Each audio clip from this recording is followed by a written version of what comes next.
કચ્છના અંજારમાં લાખોની લૂંટ। મહાવીર ડેવલપર્સ નામની પેઢીમાં લૂંટ થઈ છે। અંદાજે 40 લાખ રોકડની લૂંટ થયાની શંકા। રોકડ લઈને જતા સમયે વેપારી અને પેઢીનો કર્મચારી લૂંટાયા। બે બાઇક પર આવેલા 4 લૂંટારુઓ રોકડ ભરેલી બેગ લઈને ફરાર। પોલીસે ઘટના સ્થળે પહોંચીને તપાસ કરી છે।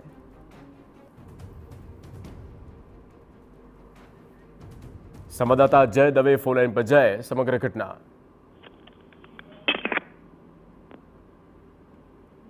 જી જય, શું છે પૂરો મામલો?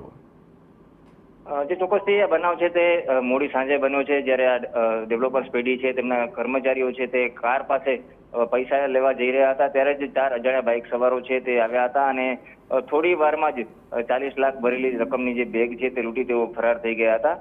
ચોક્કસથી પોલીસ તાત્કાલિક ઘટના સ્થળે પહોંચી ગઈ હતી। હાલ આ સમગ્ર જે વિસ્તાર છે ત્યાંથી બહાર જવાના તે વિસ્તારોમાં નાકાબંધી કરી દેવામાં આવી છે અને સાથે સાથે જે સીસીટીવી સામે આવ્યા છે તે સીસીટીવીમાં જોઈ શકાય છે કે અજાણ્યા 4 બુકાની તારીખો બાઇક લઈને આવે છે અને તેના આધારે પોલીસે સમગ્ર જે આસપાસના વિસ્તારો છે ત્યાં નાકાબંધી કરી અને 4 અજાણ્યા બાઇક સવાર લૂંટારુઓને શોધવા માટે પ્રયત્ન કર્યા છે। પ્રાથમિક અનુમાન મુજબ જે ડેવલપર્સ છે તેની બેગમાં 40 લાખ રૂપિયા જેટલી રકમ ભરેલી હતી અને હાલ પોલીસના ઉચ્ચ અધિકારીઓ છે તે બનાવ સ્થળે પહોંચીને સમગ્ર મામલાની તપાસ કરી રહ્યા છે। ઓકે જય, આભાર તમામ માહિતી આપવા બદલ। તો કચ્છના અંજારમાં લાખો રૂપિયાની લૂંટ ચલાવવામાં આવી છે અને પોલીસ આ અંગે કાર્યવાહી કરી રહી છે।